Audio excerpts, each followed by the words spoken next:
11h57, não perca a hora, hein?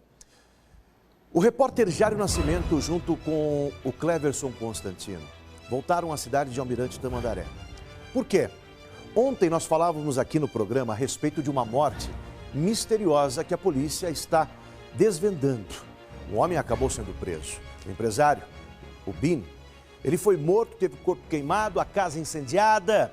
A motivação ainda está obscura para a polícia. Porém, já temos um preso.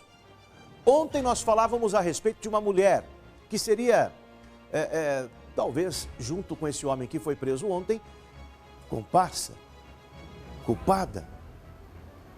Será? Depois do programa de ontem, essa mulher que estava sendo procurada não aguentou a pressão. Foi até a delegacia e se apresentou. Jário Nascimento está ao vivo com o delegado Tiago Dantas, direto de Tamandaré agora. Caso do empresário morto. Jário, novidades nessa história? Boa tarde. Boa tarde, João. Boa tarde a todos os amigos aqui do Tribuna da Massa. Essa história estava obscura, João, agora não mais. A Polícia Civil aqui de Almirante Tamandaré, sob comando aqui do Dr. Tiago Dantas, o delegado, conseguiu trazer informações preciosas, praticamente a elucidação dessa história. E com isso, trouxe a prisão de Sandra Mara Santos Faria, a esposa, ou melhor, a antiga namorada de Jorge Huberto Bini, o empresário que nós mostramos agora há pouco, e também, na última semana, a prisão de Antônio Carlos Faria Sobrinho, o ex-esposo de Sandra. Tanto a Sandra quanto o Antônio são acusados pela morte do empresário. Doutor, qual que foi a motivação dessa história? Eles apresentaram como motivação um suposto argumento de que a vítima, Beto, estaria ameaçando tanto o Antônio, estaria ameaçando tanto a Sandra, né? Dizendo que ele proferia ameaças contra os dois, fazia uma perseguição quanto mais na vítima Sandra. Todavia, essa versão é fantasiosa, né? À luz da Polícia Civil. Porque a Sandra teve condições a todo instante de se evadir da casa, de sair da residência, de buscar ajuda junto à Polícia Civil, uma vez que estaria configurada aí violência doméstica e familiar, e a Polícia Civil teria mecanismos, né, de fazer cessar essas supostas ameaças. Ela foi considerada foragida durante um tempo? Sim, a prisão preventiva dela foi decretada na sexta-feira, por volta das 16 horas. E aí, a partir do momento que divulgamos, né, essa informação, e ela não se apresentou no sábado e nem no domingo, a Polícia Civil considerou ela também no dia de ontem foragida. Até que, graças também ao auxílio da imprensa, divulgamos as imagens e aí ela achou por bem se apresentar, o advogado dela entrou em contato comigo, no sentido que não estava mais conseguindo segurar, não tinha mais onde se esconder, etc., e decidiu se apresentar à Polícia Civil. Assumiu o crime? No depoimento de ontem, no interrogatório de ontem, por volta das 20 horas, que durou cerca de 2h30, ela negou, né? Mas o que tínhamos de elemento de informação eram muito robustos e muito fortes, congruentes, no sentido que tudo que ela me trouxe ali ficou caracterizado, que era mentira. Mas no dia de hoje, a gente conversando pela manhã, eles decidiram confessar a autoria, confessaram, deram detalhes da prática do crime e agora estão à disposição da Justiça. Ambos serão indiciados pelo quê, doutor? Crime de homicídio qualificado, paga, promessa de recompensa, porque em tese tem um terceiro não identificado ainda. Crime de destruição de cadáver, uma vez que atearam fogo no cadáver da vítima. E o crime de incêndio, ao atearem fogo na residência da vítima e ali colocaram um número indeterminado de pessoas em risco, né? Então ficou configurado o crime de incêndio. Doutor, muito obrigado pelas informações. Agora nós vamos dividir com você em casa o que a Sandra disse. Agora há pouco ela foi apresentada aqui na delegacia e depois de ter confessado este crime, passou alguns detalhes para a gente. Ela diz que está arrependida do que fez, inclusive chegou a pedir perdão para os filhos que ela tem. Vamos ver. Por que vocês trocaram tantas ligações 2 dias antes do crime, dia antes do crime? Eu pedi ajuda pro meu ex. Daí, a única coisa que eu fiz. Ajuda pra matar? Não, nem queria isso. Mas você deu remédio pra ele, né? O advogado fala daí, tá bom? Agora você tá arrependida, tem remorso? Eu tô. E aquelas fotos na rede social que ele mantinha, mesmo depois de vocês separados, 8 meses? Sim, ele perdeu a senha daquele Facebook e ele não entrava mais. Se chora de arrependimento é porque está presa. Arrependimento. Arrependimento do que eu passei também naquele lugar. Sandra, você e o Antônio têm 3 filhos. Como é que fica agora? Eles vão ver pais considerados pela justiça como assassinos. Como é que você vê isso? Que não era isso para acontecer, só era para mim ter saído de casa.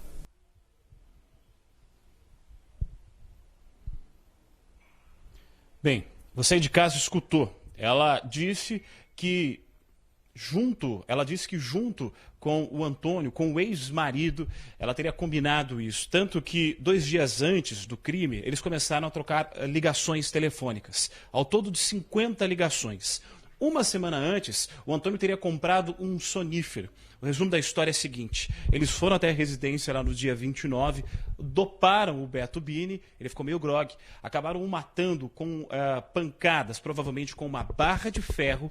Depois disso, muito machucado, provavelmente já morto, o corpo dele foi removido com o carro dessas próprias pessoas que são acusadas para um outro local, onde o corpo foi desovado e posteriormente queimado. Nós conversamos também com o Antônio. De uma outra vez, quando ele foi apresentado na última sexta-feira, ele ficou um pouco tímido, não quis dar muitas informações. Hoje, parece que ele se sentiu mais motivado a falar sobre toda essa história.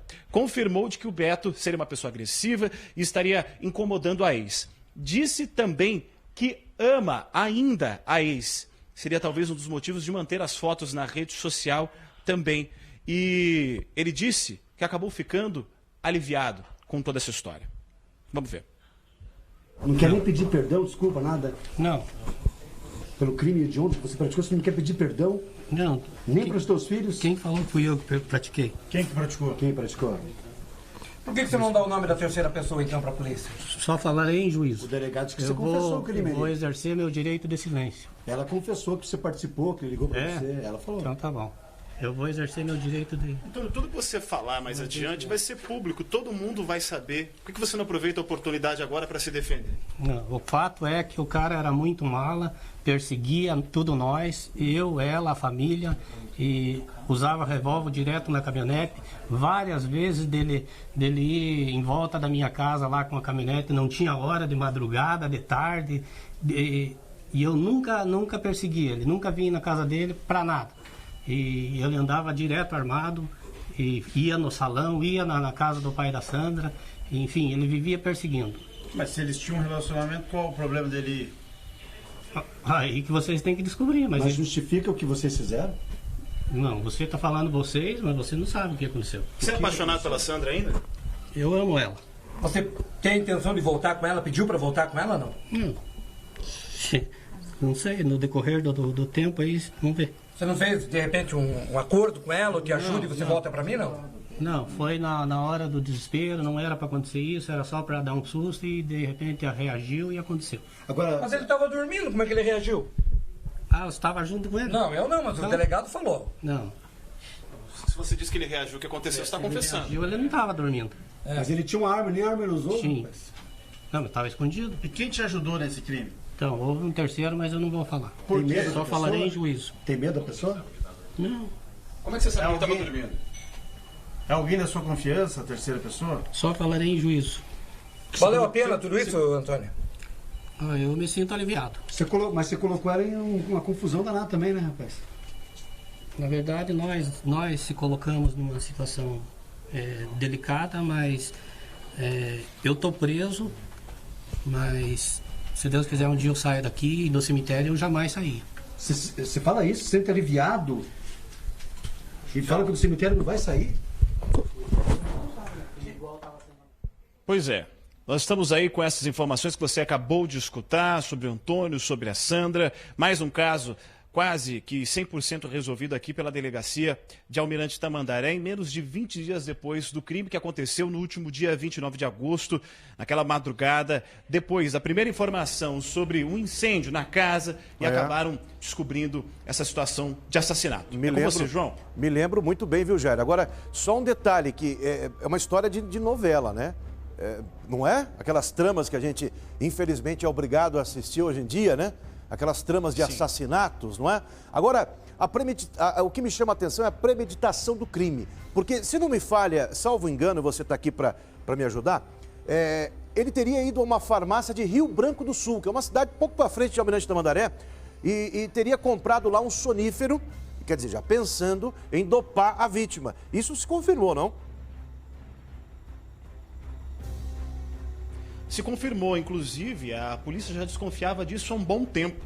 Nós estamos falando desse intervalo, dessa resolução de menos de 20 dias, mas eu digo para você, acabei conversando com alguns investigadores, que cerca de 2 ou 3 dias depois da morte, este já era o caminho da investigação. Eles já tinham descoberto que uma semana antes, o Antônio teria ido até esta farmácia para fazer a compra deste sonífero. Depois descobriu-se esses registros de ligações, 50 ligações entre o Antônio e sua ex-esposa, a Sandra. Vários indícios que levaram a esta premeditação. Uma outra informação que eu trago com exclusividade para você aqui do Tribuna da Massa é de que, segundo a avaliação de profissionais da área de segurança pública, esta premeditação dos dois, ela foi feita de uma forma muito, digamos, vou usar um termo popular, de forma muito porca, muito mal feita, muito desleixada. Lembrando que os dois acusados são réus primários, nunca tinham respondido por nada. Acredita-se que parte da emoção que eles estavam naquela situação para tentar se livrar, pelo menos, ou para dar o susto, como o próprio Antônio disse, teria ajudado nesta premeditação meio mal feita, meio atabalhoada. É por isso que uma semana antes ele vai, compra o remédio, depois fazem uma série de ligações uns para os outros, vão conversando a respeito do que estaria acontecendo, imaginando como fazer. Depois disso acontece o crime e até eles vão responder, como o doutor disse agora há pouco, por fraude processual. O que é isso na prática? É como se fosse esconder provas. O doutor acredita aqui, por meio da investigação, de que eles colocaram fogo na casa e também em um dos carros para tentar esconder possíveis provas, como impressões digitais ou até o que teria acontecido dentro da casa. O Antônio ele estaria com outro veículo também, que teria sido utilizado para transportar o corpo, como a gente viu nas imagens da câmera de segurança, o corpo do Beto que estava enrolado numa cortina. Esse veículo depois foi modificado, ele tirou partes do veículo, calota, a calha superior, para tentar fazer uma modificação. Tudo isso entende-se como fraude processual e como a premeditação, ou seja, o crime estava sendo pensado antes. O que poderia ser feito para chegar a essa conclusão? De como eles disseram, um susto. O resultado que a gente viu, um assassinato, João. Que coisa, hein? É impressionante, né? Agora, mais impressionante foi a entrevista do homem, né? Agora ele resolveu falar e disse que não se arrepende nem um pouco, pelo contrário, se sente aliviado. Que coisa, hein? Que coisa. Obrigado, Eugério Nascimento, pelas informações desta história, que é uma história de novela, mas da vida real. 12 horas e 10 minutos.